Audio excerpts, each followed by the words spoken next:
everyone, I am Muskan Vaishnav and our today's class of class 7, chapter 2, Nutrition in Animals, part 2. In this part, we study about the different organs of our alimentary canal and about the first organ of the alimentary canal, which is mouth or buccal cavity. We learnt about it in our first part. And the second part of the alimentary canal is esophagus, which is also called food pipe. And the esophagus is known as food pipe because its structure is like a pipe. It connects our buccal cavity to our stomach, and it opens into our buccal cavity and ends into our stomach. When the food is ingested in our mouth, then it is chewed by our teeth and mixed with the saliva with the help of tongue. And then it is swallowed into our food pipe. And in the food pipe, by the movement of the walls of the food pipe, which is known as peristalsis, and by this movement, the swallowed food pushes into our stomach, and then the food is transferred from our buccal cavity to our stomach with the help of our esophagus. And the interesting point is that there is no digestion in our esophagus. That means कि जो हमारा जो food pipe है उसके अंदर कोई भी digestion नहीं होती है. उसके अंदर सिर्फ जो उसका फंक्शन है esophagus का वो सिर्फ इतना ही है कि जो फूड है बकल कैविटी में उसको हमारे स्टमक में ट्रांसफर करना. Okay. Now we come on our third organ of our alimentary canal, which is stomach. And stomach is look like J-shaped bag-like structure, and it is made of muscles, and it is the widest part of our alimentary canal. And the inner lining of stomach secretes mucus, hydrochloric acid, and digestive juices. And mucus protects the lining of stomach. कि जो हमारे stomach की जो ये inner layer होती है उसको protect करने का काम कौन करता है? Mucus. And hydrochloric acid kills the bacteria which enter into our stomach along with the food, makes the medium of our stomach acidic, and helps our digestive juices to act. And digestive juices break proteins into simpler substances. The food stays in stomach for 2 to 4 hours, and most of the food is digested in our stomach. Now the fourth organ of the alimentary canal is small intestine, and it is a long coiled narrow tube, and the length of the small intestine is about 6 to 7.5 meters. When the partially digested food enters into small intestine, then it gets mixed with the pancreatic juice which secretes from the pancreas, and bile juice which secretes from the liver, and several digestive juices of its own. When the digested food from the stomach enters into our small intestine, then it passes through the blood vessels which is present in the wall of the intestine, and in the inner wall of the small intestine many finger-like outgrowths is present which is called villi, and the singular of the villi is vilus.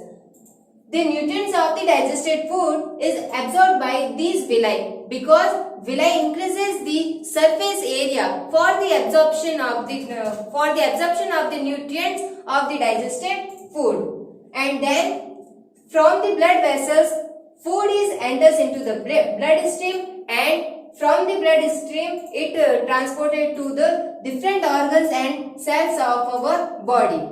And in the cells of our body, energy from the food is produced in the cells, and this energy is used by our cells for the growth, development and maintenance of our body. And the fifth organ of the alimentary canal is large intestine.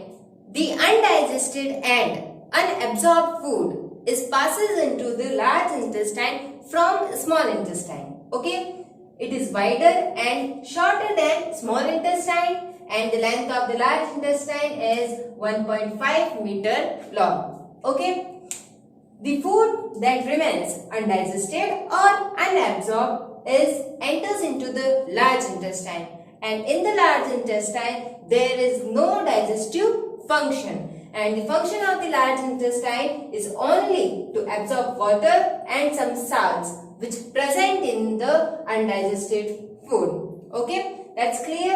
And then the undigested waste material passes into the rectum, where it is stored as the semi-solid feces. And the feces is the solid waste material that rid off when you go to the toilet. Okay, and then the fecal matter is passed out through anus. That means the undigested or waste material which remains in our body is removed from our body through anus. Okay, this is the digestion in our humans. And now the next topic of this chapter is digestion in grass-eating animals. And the grass-eating animals like cow, buffalo, deer, they eat fodder, and when they relax, they chew what they have eaten. And all the animals who chew cud are called ruminants. And to understand the digestion in these animals, let's take an example of a ruminant like a cow. And the digestive part of the ruminants are esophagus, rumen, reticulum, omasum, abmesum, small intestine and large intestine. And the ruminants swallow the grass quickly and store it into the part of stomach, which is called rumen. And in rumen, the food gets partially digested and converted into a soft pulp, and this soft pulp is called cud. And when these animals are relaxing, then this soft pulp returns to their mouth, and then they chew it, and the process of chewing cud is called rumination. And during the process of rumination, this soft pulp is converted into a semi-liquid food, and then this semi-liquid food enters into the third chamber, which is known as omasum, and then into the fourth chamber, which is known as abmesum. And in the fourth chamber, digestive juices are mixed with semi-liquid food, and these digestive juices convert the complex substances of the food into the simpler one. And from the fourth chamber, the food is now transferred into the small intestine, where the process of the digestion is occur. And in this way, grass-eating animals gets their nutrition from their food. And now, with this topic, our chapter 2, nutrition in animals, is now completed. And in this chapter, we cover nutrition and digestion in amoeba, humans and grass-eating animals. Thank you.